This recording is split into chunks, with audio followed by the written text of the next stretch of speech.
At the end of August in 2024, my partner Johnny and I had just sold everything we owned and bought this 27-foot RV and headed off on an adventure of a lifetime. And today's adventure will start on Vancouver Island and will end in South Dakota. So welcome back to my channel, guys. This is Sharon Oyella. I've been on YouTube for approximately 12 years or so as a crafter.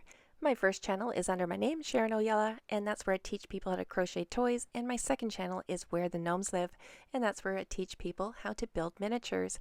And this channel that you're watching right now, of course, is going to focus more on traveling. And we're also going to do crafting as well. Like in this video, I'm going to be visiting Mount Rushmore. I took a picture while I was there.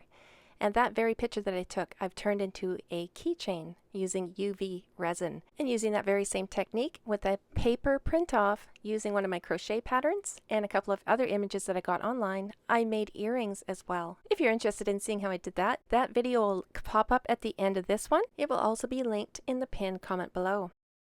Alright, my friends, let's get started here with our traveling, which started off where we're from, Vancouver Island. We stayed at Nimkish Lake for about 10 days or so. This is a provincial campground. We stayed here for free, and we were here at the end of the season, which meant we pretty much had the lake to ourselves.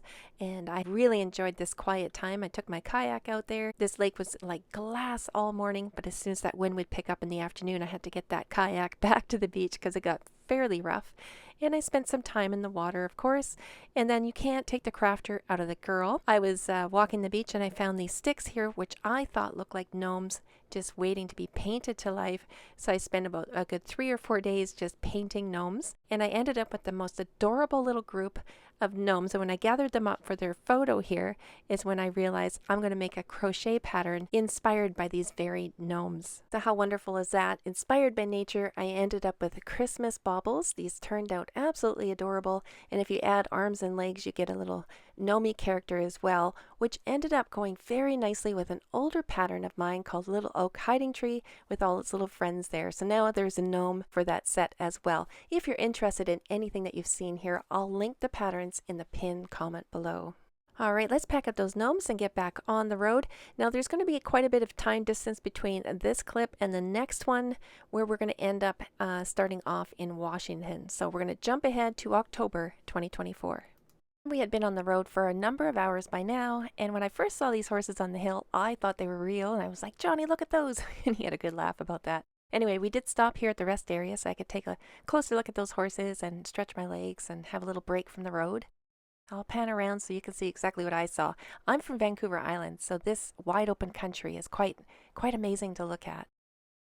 Beautiful. All right, so let's chase Johnny down and get back on the road. Alright, so now we are in South Dakota. This is at Hart Ranch, and this is where we're going to stay as we explore Mount Rushmore and then on to Crazy Horse. I forget how long we stayed here, and I should have filmed inside the park itself so you could see it, and my apologies for not doing that. I'm going to get better at this, guys. I'm not used to doing travel videos. I'm normally doing crafting videos, so some of the things I failed to do, and I apologize for that. Alright, so after a good night's rest there, we got up the next morning, and it's about a half an hour's drive from Hart Ranch to the top of Mount Rushmore. And in between that drive, there's a town that you'll pass through called Keystone. This is an amazing looking little town. We did not stop and investigate the town itself because we were on a time crunch. We wanted to see Mount Rushmore, but we also wanted to see Crazy Horse just after that. So I'm just going to pan through here so you can see Keystone for yourself. They have helicopter tours and stuff like that you can take, and souvenir shops and all that great stuff. Alright, now we're through Keystone and we're at the bottom of Mount Rushmore. I'm starting to see the first face come into view, and I was hit with so many emotions. I was not expecting that. I cannot believe I'm here at this moment, and I also was wishing that my dad was with me at this moment. He used to show me magazine pictures and tell me about Mount Rushmore when I was younger. And unfortunately, he spent his entire life working. He never took the opportunity to come here himself.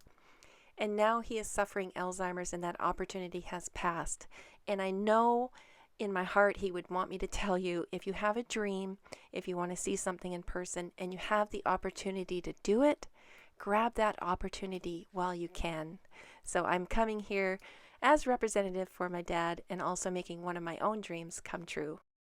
But here they are, and it's absolutely huge. Like, you can't imagine unless you're standing there looking at it in person how huge this really is. And we did watch a little movie. We weren't allowed to take pictures of the movie at all, but it explains how this mountain came together inside that building there. And then you can walk around the grounds.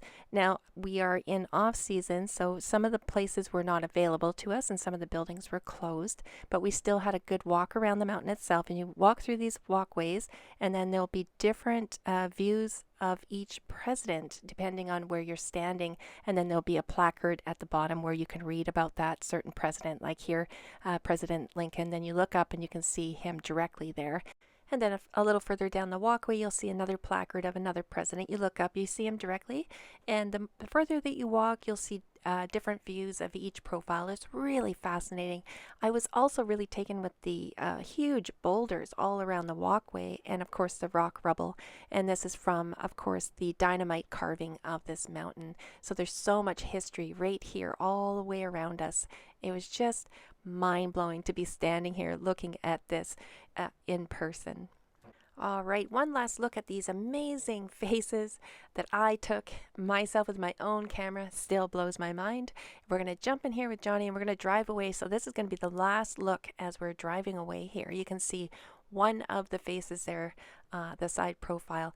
And then we drive about a half an hour away and we're going to go visit the Crazy Horse Memorial. Now, the Crazy Horse Memorial is actually much larger than Mount Rushmore, and it's being done the same way that Mount Rushmore was done, with dynamite blasting.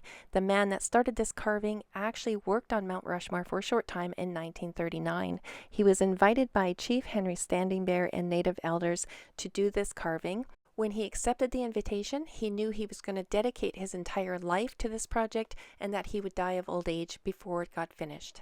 If you look at that finger there, there's a Native American face in view, then there's a finger pointing out. Underneath that finger is going to be a horse when it's done, but that finger is over 30 feet long, so that gives you a little bit of a scale there.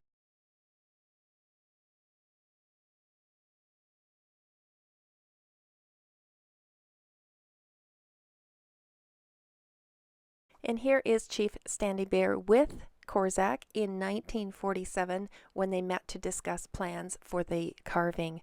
Now, Korzak actually worked on this mountain alone. He then got married at the mountain, and together with his wife, they had 10 children. All 10 children worked at the mountain, and today his grandchildren are working here. In fact, when Johnny and I visited the museum, one of his granddaughters was working there behind the counter. The family story here is quite amazing. When I left the little movie viewing, I left in tears. I could not believe the dedication and the love and the respect among the people that was displayed here. So the man, his wife, his 10 children, now his grandchildren, without government funding, have built this amazing memorial that's still in production. It's going to be in production for a very long time. All the proceeds go to help build the mountain and also to fund a university that provides education for free to the Native American people.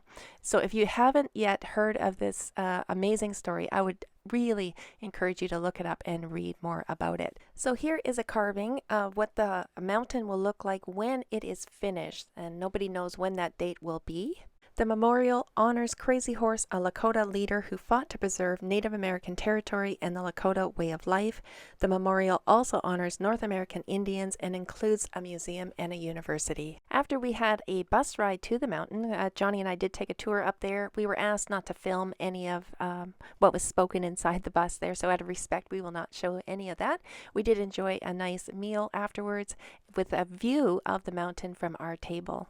And then after lunch, we did have a tour of the home where Korzak and his wife Ruth were married. We stood in the very room that they were married in, and it has on display their personal belongings, her wedding dress, even her shoes, things like that they loved and cherished as they lived there. One of the things that I did not film, and I wish I would have, was the gift shop that they had there. with full of books and art and handcrafted items such as these earrings that I bought myself, and I absolutely love them. Which brings me to the next part of this video, part 2, where I'm going to be making my own earrings using paper print-offs. So I used a crochet pattern there and a couple of images I found online.